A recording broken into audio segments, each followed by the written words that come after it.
Hello everybody. The introduction section of a scholarly manuscript is the gateway to your research for which you have invested plenty of time and effort.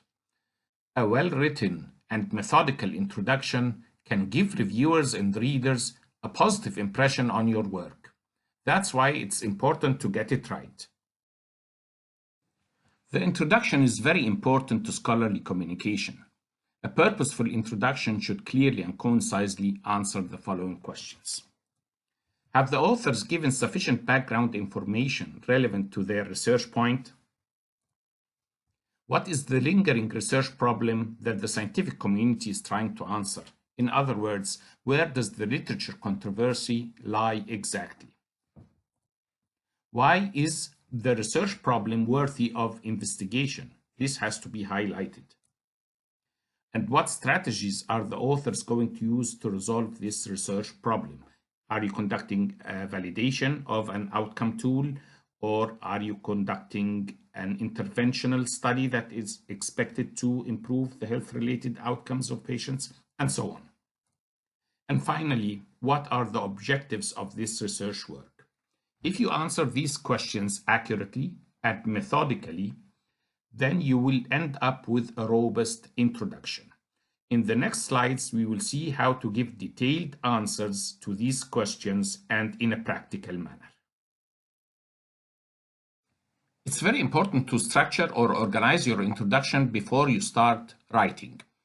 You can do this by dividing your introduction into three main functional subsections. By functional, we mean three main ideas or three main concepts. They may correspond to three main paragraphs. The first paragraph should deal with providing sufficient background information on the study topic, and the second paragraph should explain the research problem and elaborate on all its details, and the third paragraph should state the general goals and specific objectives of your research work. The first step is to provide background information. This is very important to prepare the reader's mind for the yet-to-come specific research point. And here are some examples. If you are conducting an interventional study on cerebral palsy children, you should provide readers with the definition, incidence, and most common subtypes and public health implications of CP.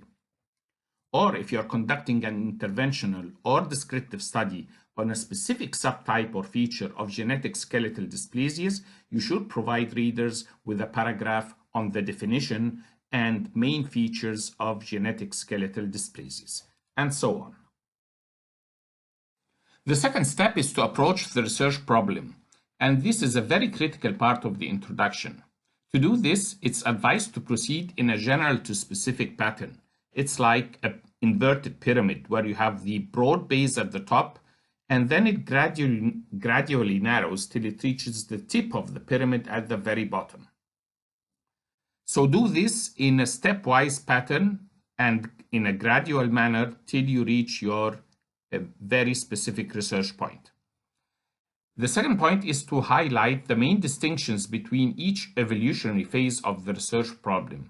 For example, if you have an interventional study, surgical or non-surgical, it would be very worthy to highlight the main stages or the main landmarks that have witnessed the development and evolution of this research technique. And it's important to delineate clearly how did each phase or each stage overcome the deficiencies of the earlier stages or the earlier techniques. The next point is to explain clearly where does the literature controversy lie. For example, you have a controversy in the literature. That means you have an argument between two different or two opposing viewpoints.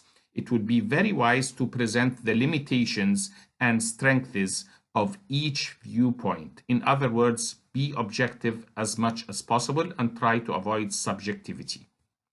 The last point is to explain clearly to readers in what way will your research idea resolve or at least lessen the controversy you have just elaborated on. And that defines what is meant by research novelty. In the next slide, we will touch upon this issue.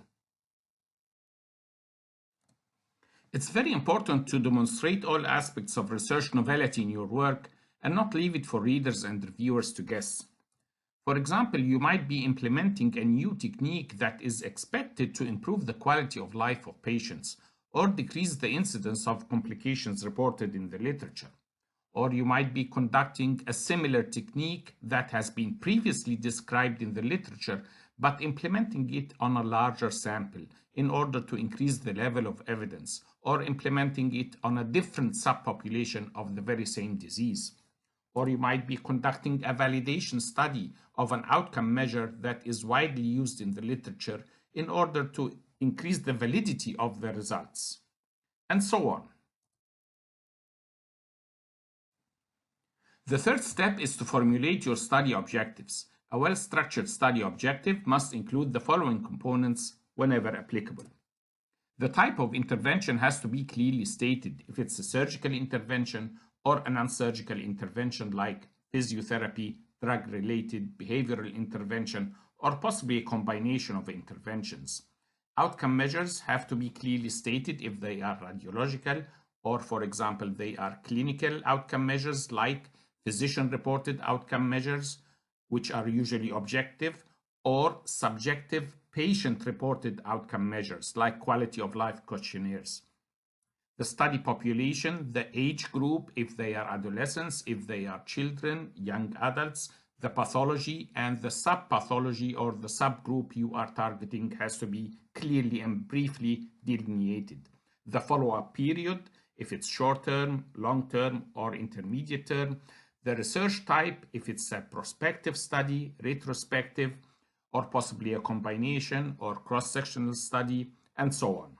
The research design or the study methodology, like for example, if it's a descriptive study, a classic descriptive study, or if it's an analytical descriptive study, a case control study, for example, or you are conducting an experimental study, also known as observational studies, which may be the classic pre and post intervention or a randomized control study, and even randomized control studies have different types. So all these have to be included during formulation of your study objectives.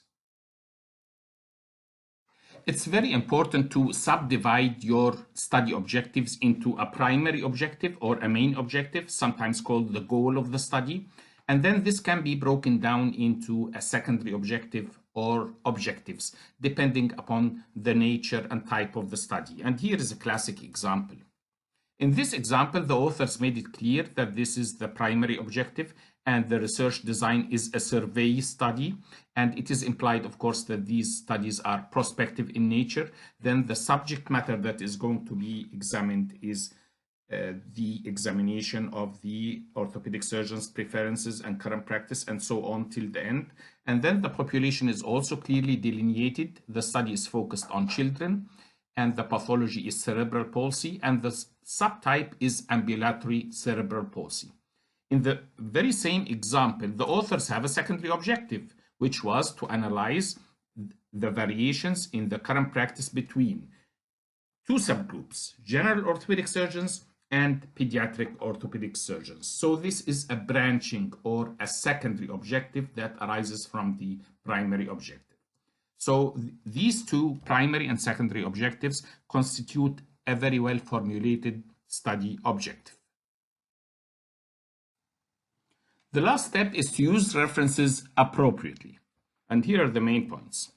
Cite recent references. Make sure you do a thorough and updated literature search before you start writing. Cite key references, but beware, key references are not necessarily recent ones. They may be older ones, but still central to your research point. Cite relevant references. The references you cite should accurately support the claims you make in the introduction, either if they are related to parts of the methodology, to the level of evidence, to the results, or even to background information. Cite references fairly. That is, if you have a literature controversy and you have two sides of an argument, be keen to cite or mention the limitations and strengths of each viewpoint or each side of the argument. Read references you cite. That may sound like a very basic advice. However, it is very important because citing references based on reading the abstract only can be misleading, and it is even discouraged because studies have found discrepancies between the content of the abstract and the full text of the same article. So it is advised to visit the full text for relevant details.